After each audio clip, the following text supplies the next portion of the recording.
Welcome to This Week in Rauchbier, the world's most important, long-running, and awarded show dedicated to smoked beer. Before we begin, a reminder that there is official This Week in Rauchbier merch available on allaboutbeer.com/merch. Get your hands on our exclusive hat while supplies last. And make sure you're staying on top of all of the latest news and releases from Rauchbier Land by visiting us on Facebook at This Week in Rauchbier and on Threads and Instagram at TW Rauchbier. And we wouldn't be able to do this show without our sponsor, Weyermann Specialty Malts. The 140-year-old malt house of Weyermann Specialty Malts is a protected historic site, but behind the red brick turn-of-the-century exterior lies the modernized heart of the world's leading manufacturer of specialty brewing malts. Shipped fresh from Bamberg, Rauchbier is your dedicated source for the award-winning malts in Weyermann's legendary portfolio. From the Barca line to Bohemia, Bavaria, and beyond, when you brew with Weyermann, you brew with the best. This week on the show, we're glad to bring you a rollicking panel discussion recorded in February at Dovetail Brewery in Chicago. It was part of their Rauchbier Celebration Day, Thank You for Smoking. We gathered upstairs at the brewery to talk all things smoky delights. Of course, I'm joined by Hagen and Bill of Dovetail Brewing, and also on the panel are Lane Fearing.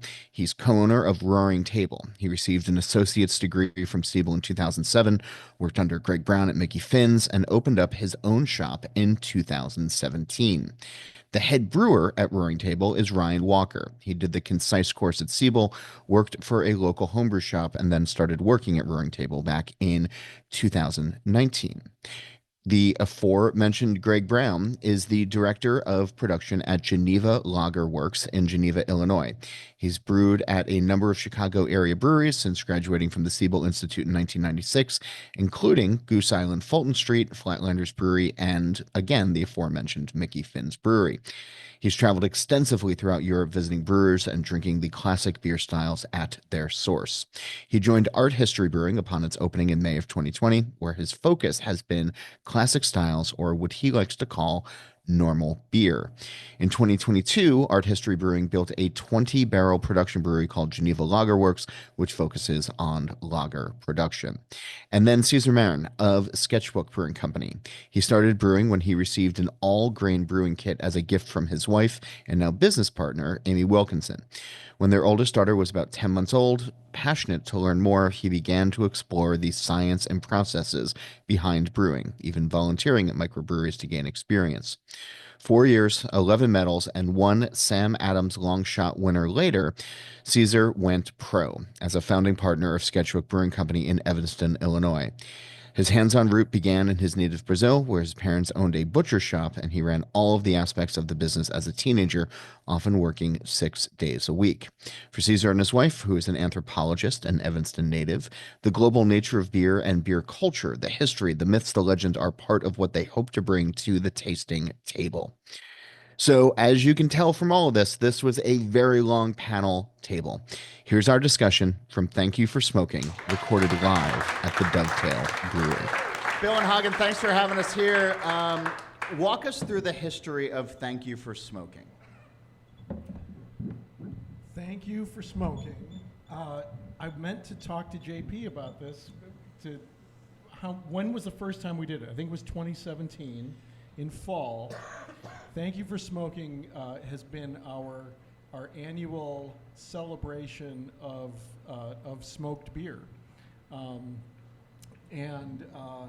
we've brewed our Rauchbier just like anybody else, any other brewery. We decided the first 3 beers that we should launch with is a Rauchbier, and so we've been brewing it. We've had it on tap since day one, and we just thought, we should have a party focused on Rauchbier. So we've been doing it every year since then. I like that. And to launch with a Rauchbier, at some point in the beer industry, that would have been career suicide. But it was not the smartest thing. Okay. We could have done. What were those first couple of weeks like when people walked through and were like, looking for your hams, looking for your Goose Island Bourbon County Stout, all of the other beers that sort of Chicago is built on. You're like, well, we have something that tastes like campfire. Usually, as people would ask for an IPA, and instead of saying no, we don't have it, they would just get poured a Rauchbier.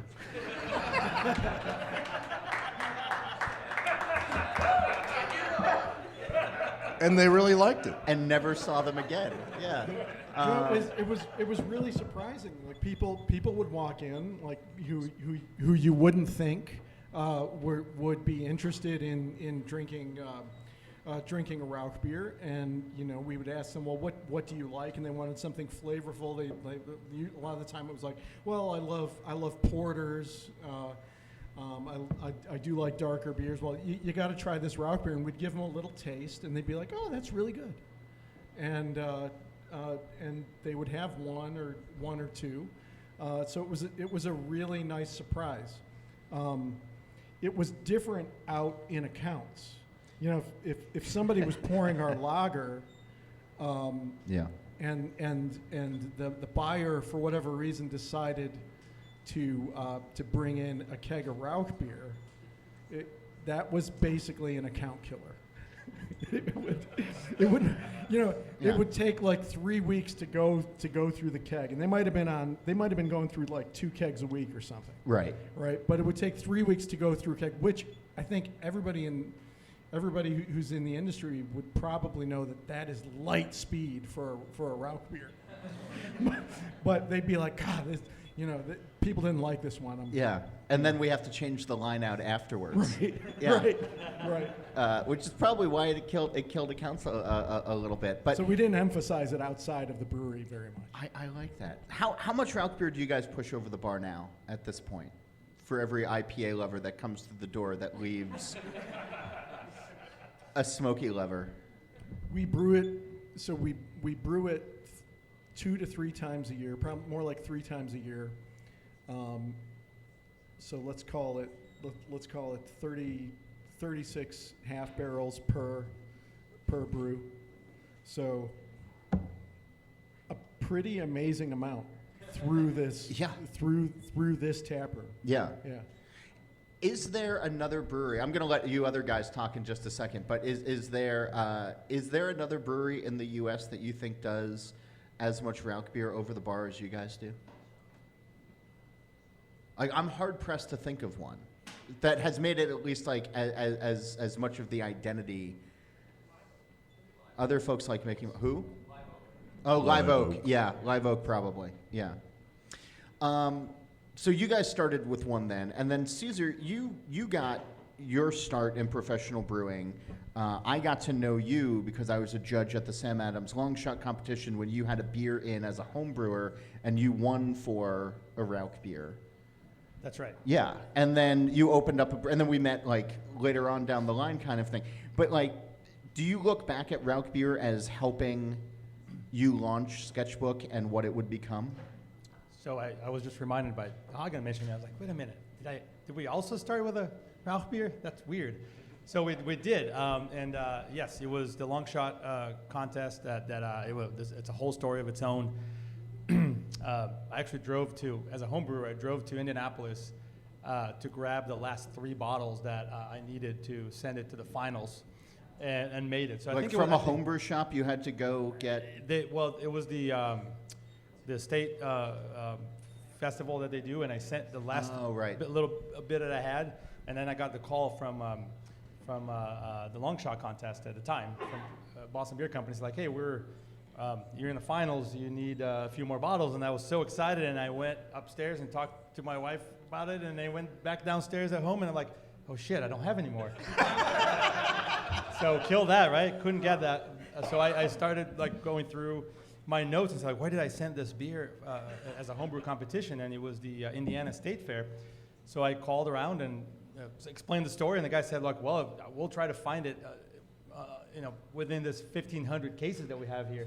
And they did, and I shipped it directly from there, and it made it. So, that's incredible. So that, that's not how we intended to launch Sketchbook, but to be honest, I don't know if I even had my business partner convinced that we should actually launch Sketchbook. I was.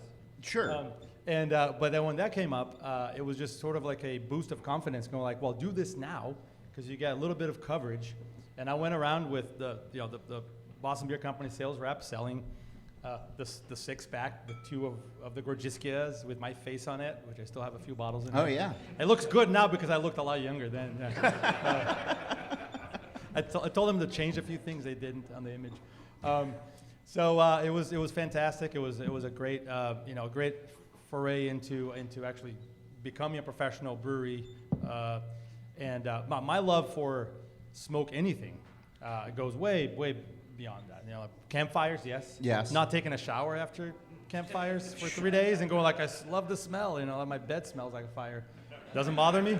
You still seem happily married, so congratulations on that. That's Well, yes, and that's Amy, my wife, was back there. She loves smoked anything too. So this is one of her favorite styles of beers. And but yeah, this is how we started, and we do make the Gorgiskia.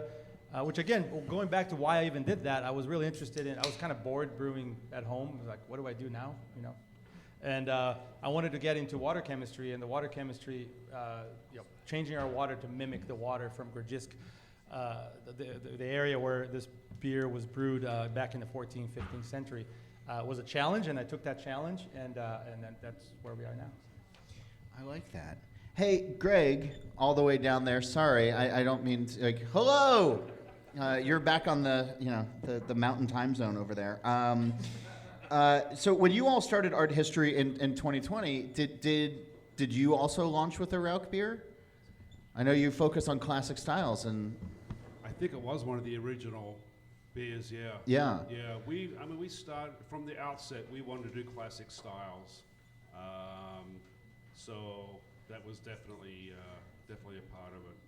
And when you talk about classic styles, right? I mean, just give me a quick run through of some of the others that you're doing, but also, or what you launched with, and then some of those conversations that you have to have with folks, because beer has changed so much. I mean, I'm even thinking back now 5 years, but in 2020 there was so much choice out there. The world was a different place, but there's so much choice out there, and people were kind of forgetting classic styles. So, like, when you're talking about your Rauchbier or anything else that came up, where were those conversations centered around?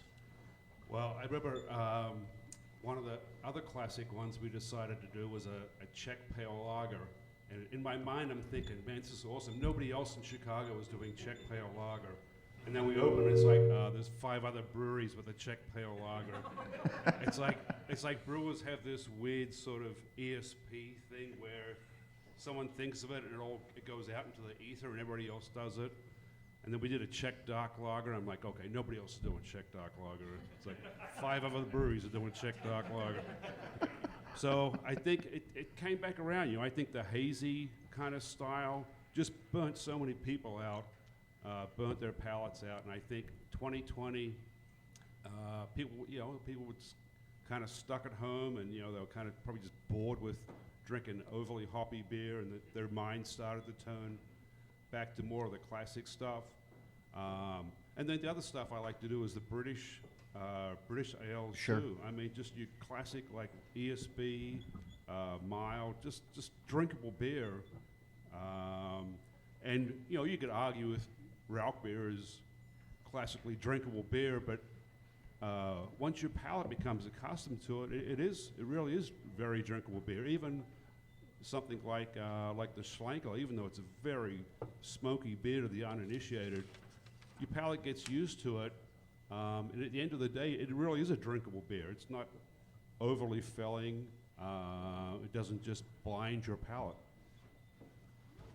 I like that. I hope that answers your question. It does. No, it certainly does. All right, so Lane and Ryan, now to you guys, when you first started, when you guys first opened up, did you also launch with a Rauchbier, or did your lawyers and accountants actually want you to succeed? Well, I'm still here, employed by a brewery, so I guess no. We did not. We're out in the burbs. Lake Zurich, northwest burbs, and we started in 2017, and that was when this haze thing was just exploding. Yeah. And we had to do things like add lactose to the kettle for some beers and things that we don't miss not doing now. But the Rauchbier was a couple years in, and we started out with just a heller Rauch, and just subtle. And I was really pleasantly surprised at how well people took to it. It kind of reminded me, we started with one beer engine for English cask ales, and I was always worried that I would have to drink the entire 10-barrel batch myself. But Oh no. very quickly, yeah, and there's worse things in life than that, right? But our customers took to it, and it grew, and so we started with a Heller Rauch. We did that a couple times. I think we did a collab with Riverlands, and then we did a Märzen Rauch, and then now today we have this Rauchbach. So we're kind of slowly stepping up the ladder, and I think the world has changed considerably in terms of what we see in our customers being much more willing to try. The old things are new again for them, I think, and that's exciting for us because we don't have to do a lot of the beers that, frankly, I didn't want to do in the first place anymore, and that's, I think, it's fun to be able to brew the beers that you actually really are proud of, as opposed to some of the beers that just maybe pay the rent. So, so we're kind of walking up the ladder, I guess. I like that. Did you want to jump in here, Ryan? I think I might have had something to do with pushing him into All right, finally good. making a Rauchbier. Good. Because I was always Be the obsessed. better angel on the shoulder. Yeah. It's been the only beer that really gets me excited over the past couple of years. And the first one I had was here at Dovetail. Blew my mind. And then I started diving into the Schlenkerla stuff. Just became more and more obsessed. And then he made a trip out to Templin Family Brewers in Salt Lake City. Yeah, Utah, yeah. Had one of theirs and came back, and he was convinced by that. I didn't do a good enough job to convince him, I guess. Wow. So now Clearly we do he wasn't aware of the podcast. That's fine. That's He yeah. is now. Yeah. So now we do one per year, it seems, and that's enough to hold me over, I guess. Okay. It's the one thing that brings you joy as a brewer, though. I mean, I feel like we need to up that a little bit more. These are, these are dark times, my friends. You need good beer. Let's talk about some of those recipes. Let's talk about how to build out the right Rauchbier, because Hagen and Bill, if I remember correctly, when I first started talking to you about this, you guys, for most of your Rauchbiers, it's like 99% of your grist. It's 99% of your malt bill that you're putting in, if not more. And maybe I'm misremembering this, but is that?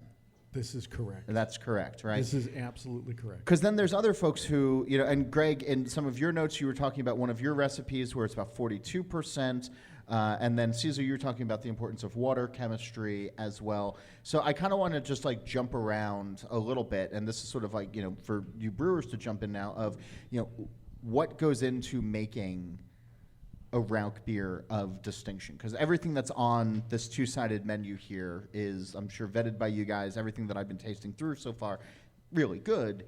Everything's really different. Everybody's putting their own sort of creative spin on it. But Greg, you've been doing this for a while, so I want to talk to you. Just like where do you start when you're building out a Rauchbier recipe, and then let's just sort of like work our way down of, what you found that works, and then we'll just kind of come back down this way.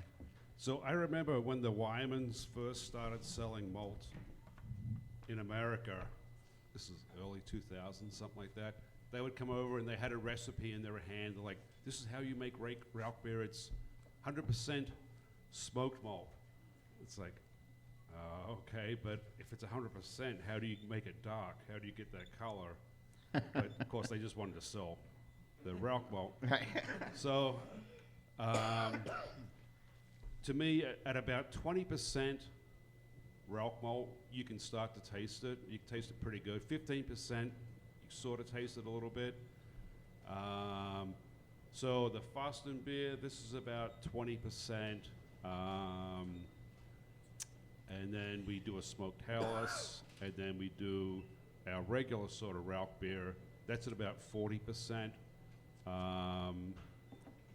And I don't know, maybe you guys know more about this than I do, but I feel like there's a disparity between what Wyman is doing and what Schlenkler is doing. So when Schlenkler makes smoke malt, it's actually part of the malting process. When Wyman makes smoked malt, and I might be wrong, I feel like they take malt that's already finished and then smoke it. So you're going to get a different flavor between using Wyman malt than what you get when you drink like a German Rauchbier, like a Schlenkler or a Spezia or a Klosterbräu. So I've always backed off a little bit on the Rauch malt. I think one time I did 60%, and it was too much. So I've sort of landed around 40% for our regular Rauch beer. So, all right. So that idea of too much, and I'm not a brewer, so I can just have fun, challenging questions here because I don't know what the fuck I'm talking about. But Bill and Hagen, when you guys are going 99, 100% on there, is there a threshold where you find like maybe it's not too much, but that you can go 99 and it doesn't taste much different than 70, than 60? Like, is there, like, why 99? Like, why almost all the way with it? So the for us the real question is what makes it's all whenever we design a beer, it's always what makes a good beer. So what makes a good Rauch beer, and what makes a good Rauch beer is a beer that is drinkable. So what makes a bad Rauch beer? Like a Rauch beer should not taste like you're licking an ashtray, or like, Burnt rubber shoes. Oh, yeah. Yep. Or like you've taken a scoop of ashes out of the campfire and like Yeah. taken a mouthful At a of those. grandma's urn. Yeah. No, Right. I know it. Yeah. Right. So a good Rauch Who beer. among us? No one. Grandma. So a good Rauch beer is has a great like smoky aroma. It has a good smoky flavor, but it's also balanced out between it has a good amount of body. It has an appropriate amount of bitterness to balance out the smoke. And it's drinkable, meaning you want to have 2 or 3. Or dine. Or 9. So what we do is, like our Rauch beer is we do decoction brewing here, right? So For those who don't know, the 3-sentence explainer. the decoction is when you're mashing, you pull a portion of the mash out and you boil it in another vessel. We boil it in our kettle with direct fire. That is, I always call that like a throttle on body. Like the number of times that you do a decoction, is directly correlated to malty flavor and body. So we, our Rauch beer is a double decoction, and then which also I think serves to drive off some of the Rauch. Like if you're around the brewery on Rauch beer day, you will smell the Weyermann Rauch malt in the air. That's what we use. And yeah, you're right. They wet the malt and they smoke it afterwards to add the smokiness. So we do a double decoction. We do a long, we do a 60-minute boil, but our Rauch beer is as bitter as our Pilsner. Okay. To try and balance that smoky flavor. I think if you had our Rauch beer next to our Pilsner, you probably wouldn't realize that it's as It's the bitter, yeah. perception of bitterness is not as high. And then but we also we do open fermentation here, and that I think drives off a little bit of smokiness. So our normal Rauchbier, which I'm holding up for anybody listening, it's a dark beer. So we use 95% smoke malt in that, and 5% roast malt. Nice. Now for the smoked Helles, Yeah. that contains 0% smoked malt.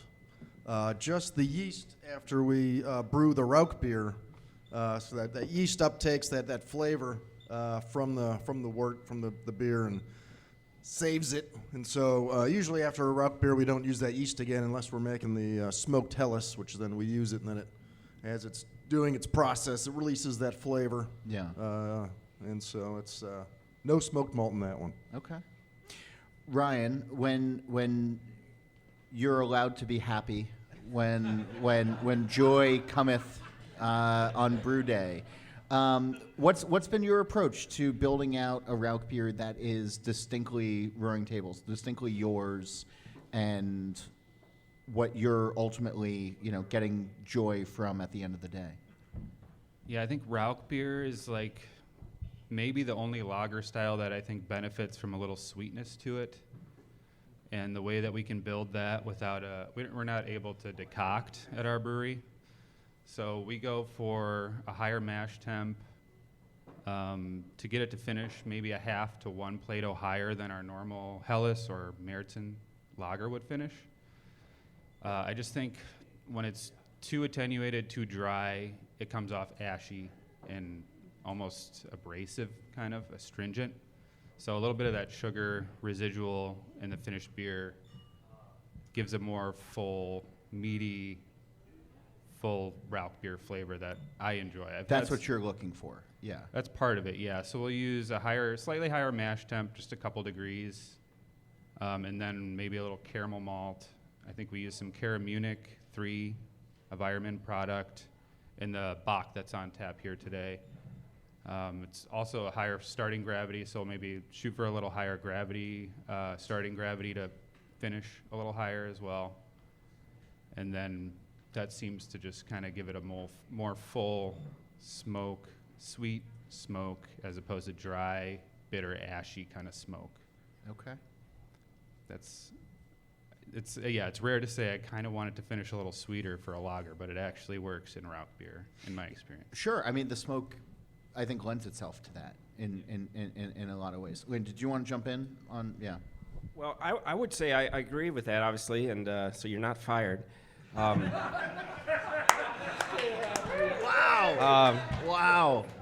No, we're leaning into the gallows stuff here today. Oh, but, 100%. Yeah, that's what this show's been known for since its inception. But no, I think that I when I tasted the Bock, which we just got out of the Bright Tank the other day, it's like, to me, it's like if there was a thing, and maybe there is a thing like this, but is there such a thing as like smoked candy, like a smoked Werther's candy? That's what.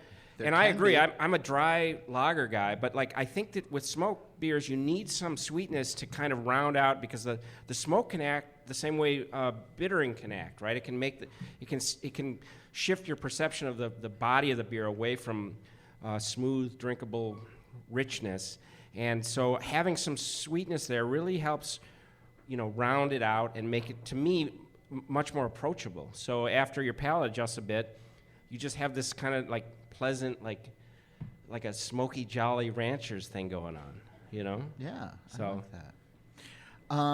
All right, so Cesar, let's talk about water profile, because that's the other thing as well, right? When we look back to Bamberg, when we look back to a lot of these historical places where Rauchbiers remain sacred and remain being made, and this is true for really any style, the water profile is key.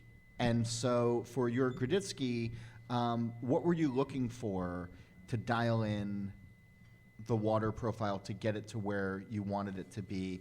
And how would the beer be different if you were just opening up the Chicago tap? So yeah, water and pretty much everything else that everyone has said right now. Historically, when we look at why decoction, it changes flavor, but it was at one point people didn't have gas-fired and steel tons and jacketed fermenters, and so they had to do that. The malting in Bamberg everything is was malted over a fire, and this is the case for our beer. What came up with it is the Polish used to malt in that area, used to dry the malt, if you will, over an oak fire, and obviously what you're going to get is a gently smoked malt in there. And so the water, at Sketchbook, one of the things that I've always loved about brewing is the challenge. It's great when everything is working, but add a little challenge here and there. It actually makes the job more fun sometimes.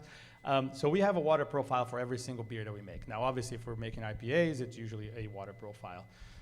For making our Grodziska, it's water profile. So we wanted to mimic the water profile of Grodzisk region, which is well water. Did some study on that and try to kind of dial the water in as close as possible to that, which is a fairly minerally water. It's like a buttload of brewing salts that we put in there. Almost scary. It almost challenges the Burton on Brent water in terms of amount of salts. And all it is, it's actually helping to accentuate some of the sweetness that we're talking about here in the final product, which the type of smoke lends itself to be a little sweeter than in a beech wood or other apple wood or other kinds of smoke. And the malt, 100%. Actually, we do brew with 100% smoked wheat malt. The reason why I don't usually say 100 is because we chase the mill with a bag of Pilsner, so we don't leave that smoke for the next beer. Sure. that Smart. stuff stays Pro everywhere. tip. Yeah, right, exactly. So it's not quite, but 99.9. It's a little bit of a challenge. It's a little slower. But yeah, the water was something that we dialed in from the get-go, and a good choice of malt. Don't forget that, because it could be ashy if the malt is not really good quality these days. They're malting the malt to a certain spec, so we could use less of it in certain recipes, more of it in others, depending on what you get. But yeah, no, I know I deviated from the water, but the water was just like what we wanted to get out of it, and there's certain things that we can do and certain we can't. We also start with a great water. Almost everyone here is using the same, almost everyone, I think, using the same water, Lake Michigan water. So we kind of know it's No, specific. Ryan's saying no. Ryan's shaking his head. I know Ryan's not, yeah. So 5 years from now, fight. My water's better than your water. 5 years from now, we're going to get Lake Michigan water in Lake Zurich, apparently. But sadly, we're on the limestone aquifer out in the burbs, and it's incredibly bicarbonate. And so we have to use RO. But unlike Greg, we actually had to buy our own RO system to do that. And then we build up our salt profile. So in a weird way, it's unfortunate because it's not the most environmentally sound practice, because there is some waste, right, with RO. But on the flip side, you can really think about water chemistry, because every beer we make, we have a specific recipe for the water, and it allows us to really play around and learn maybe how subtle differences in water chemistry can affect the beer. So, I've heard that Geneva has their own RO system for the entire town. So Wow. we're not there yet. So Well, I was going to also add that, think about, when I give tours, I mentioned this, think about what's in your glass. 90%, 95% water. So the water, you start with one of the biggest ingredients, and very impactful, is the water that you put in there. Yeah. Most of you are using Environment malt, I imagine. Yes. And has anybody experimented with other woods, other malts, to bring new flavors in? You're on, Greg. Yeah. I was just telling these guys that I tried. I don't want to, degrade any company, but we tried Best smoked malt. Okay. And it had more of an acrid flavor to it, Yeah. I thought. They're a longtime sponsor of this show. Yeah. And When I say best, yeah, it there really goes- was the best. There goes our funding. Sorry. But Welcome all to the the other final malts- episode of the podcast. all the other malt is very, very good. No, that's fine. They have nothing to do with us. Yeah, it's fine. Geneva Lager Works will pick up the bill. Yeah, absolutely. Yeah. But sadly, there's not a lot of options. I wish there was more options. Yeah. And there's a company in Indiana, right? Sugar Creek. Yeah, Sugar Caleb. Creek. Yeah. He's doing some stuff. And then Dost came back into the States after a long absence, and I think they have some smoked malt. But yeah, I wish there was some more options. So I guess that's a good question, right? I mean, not knocking Environment because they're great, and I'm not knocking them at all. But if there was choice out there with other woods or other products, like, and this is a jump ball for whoever, like, what would you like to see as a brewer? What would you like to mess around with as a brewer, smoked malt wise? I think what I would like is, as I mentioned before, when Schlenkler makes smoked malt, it's part of their malting process. They're actually, it's part of the kilning and germination process. So I would like to have access to malt that's been smoked during the malting process. I like that. Anybody else? Brian? That would be very cool if maybe we can convince Sugar Creek to start doing it that way, maybe for a small portion of their malt. But I know they will take, even like, if you tell them a wood that you want them to smoke a malt with, they'll do it like to order. Yeah. But I've also heard a lot of people say that their stuff's very intense. So you gotta. It is intense. You have to kind of maybe do test batches before you scale up a 10-barrel batch and end up with something that's undrinkable. Yeah. So. Bill and Hagen, I know you guys are traditionalists. Would you guys mess around? Is there? Yeah, we did try a Alderwood smoked batch one time, and we just went in at 100%. And yeah, it was Go big, go home. It never saw the light of day. Okay. Unfortunately, it wasn't. Yeah, it was just not very good. It made its way to St. Louis. I love that joke here in Chicago. Cesar, what are you looking to mess around with? Like, what would you hope to see out there these days? Well, like it's been mentioned with some of the small malts that are out there, like that you can try something local potentially, or something that you have that like people would be excited about. I don't think it's easy. That's number one. I mean, the Wireman, it's their heirloom, program. So they, even what they do, they need a lot of people to purchase into that. So I don't take it for granted at some of the smaller places, and they're gonna have to charge a lot more. And we're experimenting with it, right? So it may or may not work. So when you're paying $2 a pound or 3 times more, sometimes it's a little difficult. I'd like to see more small scale, like homebrewers, experiment with that. If there are homebrewers in the audience, do it, because when you're dealing with it, it's like 5 gallons, 10 gallons, right? That's sort of like almost like that testing bed, and then share with the professional brewers that you know. So, because one of the things for us, for example, we have a 20-barrel minimum, so it's hard to just try something if you think it's not going to work. Yeah. And smoked malt, unlike some other things, you can't dose it afterwards necessarily. You have to start with it. But what I'd like to see more potentially is like maybe some other,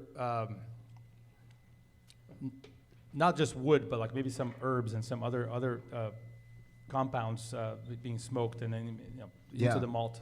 Yeah, the Revolution that's on tap right now is using Lapsang Souchong, which brings on that nice smoky tea flavor as well.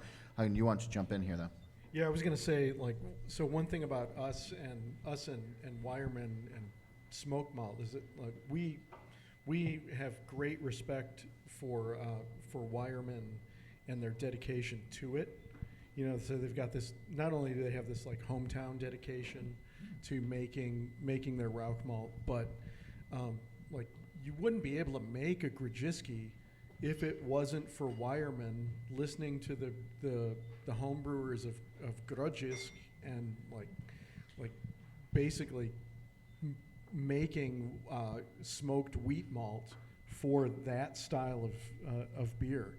And I don't think I would ever want to try another smoked wheat malt for sure, because of the chance that they took and the resources they expended to make that malt a reality and to bring this wonderful style of beer back from the dead. I love that. I'm starting to look around the room. I'm seeing a lot of glasses emptying, so I'm getting mindful of everybody's time to get back downstairs to refill your smokies in your glass. So before I let the panel go, and I really, if everybody says Schlenkerla, that's fine, but we can mix this up a little bit. But a standout Rauchbier experience that you've had, be it in person, be it in the glass, be it at a place,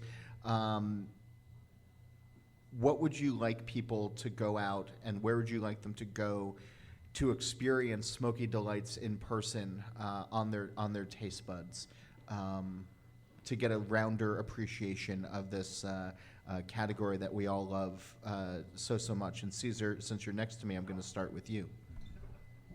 Darn, you're harsh. Well, I would say you're looking at them right here. You know, like taste your local, local Illinois brewery.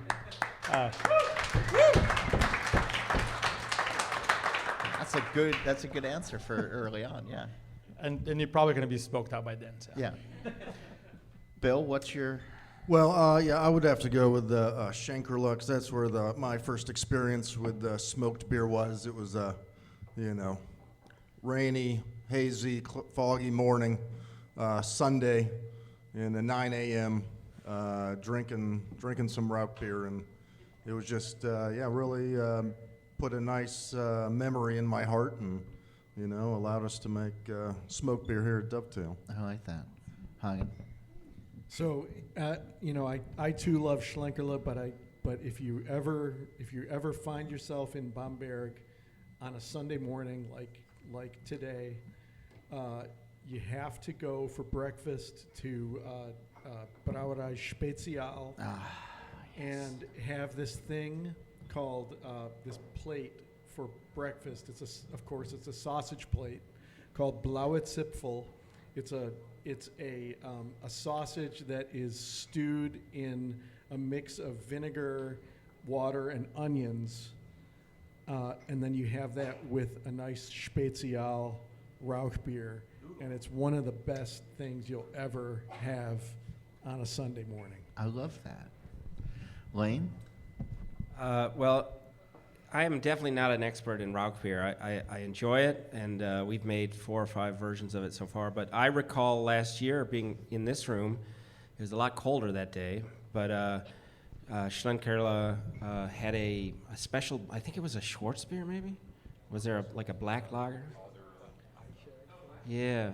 I'd never had it, but it really renewed my commitment to Rauch, because it was just so good. It was just like everything you want in a Schwarzbier, but then this extra smoky spice that just is like, wow, that's just like a little cherry on top. So being invited to this event is really cool, because I'm still learning a lot about it, and I think that in Chicagoland, this is where you want to be, basically, for Rauch. So, Ryan, bring the happiness, bring the joy. I don't know how to do that. Dovetail was my first experience with Rauchbier. Back when you guys opened, blew my mind. Didn't know I liked it. Became obsessed and in love with it. But my all-time favorite is probably the Urbach from Schlenkerla. So pretty basic response. But it seems to be the most intense smoke. If I want that, I'm getting a bottle of that and going home and drinking it. Still a good response. Greg? So the Bill and Hagen reminded me with the Alderwood story of a beer, Alaskan smoked porter. It's won multiple GABF medals. It's been around for a long time. For some weird reason, you can't get it in Illinois, but if you drive over the Cheddar Curtain into Woodman's in Kenosha, you can get it up there. It's one of the best smoked beers you'll ever have. That's true, too. Yeah. I love that. Well, it's time to go refill our glasses with Rauchbier, and I think we all learned a lot. I think we all had a a joyful fellowship around smoke right now. But Greg and Ryan, Lane, Hagen, and Bill, thanks for hosting us here. Thanks for doing this, Cesar. Thanks for being here. Thanks to all of you guys for being here, and thank you for smoking.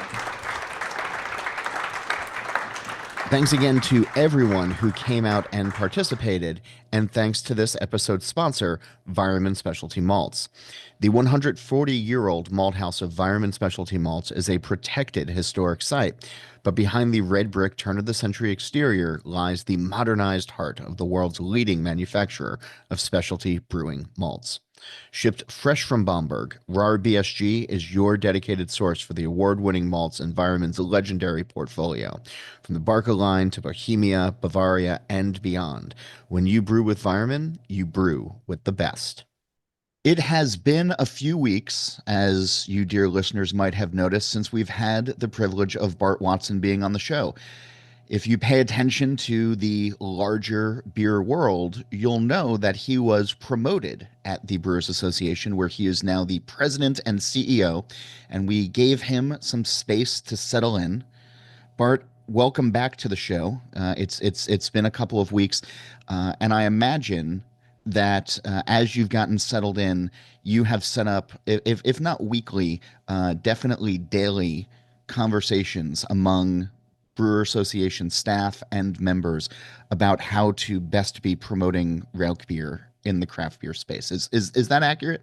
It's pretty close. I mean, promote is the first word in promote and protect, which is our mission, and Rauchbier is close to our hearts. So certainly that's a big part of how I've kicked off my exploration of what we can do to support our members, smoky or none. Well, let's talk about seriously the state of craft beer in America right now, because I think people are looking for experiences, they're looking for flavor, they're looking for innovation. We know the popularity of IPA, we know the popularity of lager, and when you think about those two styles bringing in new drinkers, continuing to engage with established drinkers. What can the Rauchbier space learn from those other styles that might have the zeitgeist right now, but that Rauchbier can get a good piece of?